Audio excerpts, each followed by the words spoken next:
Taron ya gudana cikin annashuwa da farin ciki, kuma da yawa daga cikin masu sauraron shirin na zaɓi gwaninka wanda ake gabatarwa a duk ranar Asabar da kuma ranar Lahadi a gidan rediyon Refawa ne suka samu halarta.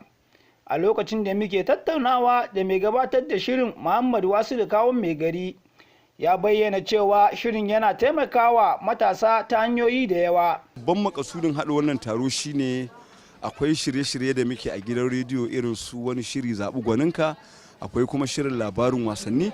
To ya muka ga kamar yadda sauran masu gabatar da irin wayannan shirye-shirye suke a gidajen rediyon su ko talabijin, a duk ƙarshen shekara sukan shirya taro domin su gana da masoyansu su ji shin ya yanayin wannan shirye-shirye da ake musu, wani guri ne suke ganin za su ba da shawara a gyara, sannan wani guri ne suke ganin za su ba da shawara a bunƙasa. Su ma wasu mahalarta taron sun bayyana yadda suka tsinci abin.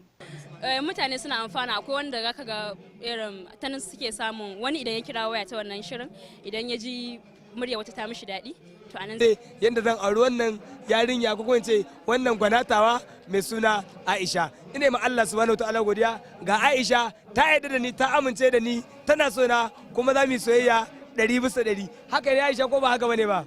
Zaɓi gwaninka dai shiri ne da ake gabatarwa a gidan rediyon Refawa da ke yada shirye-shirye a kan mita 106.5 a nan Kano a duk ranar Asabar da kuma ranar Lahadi da karfe 8 na dare.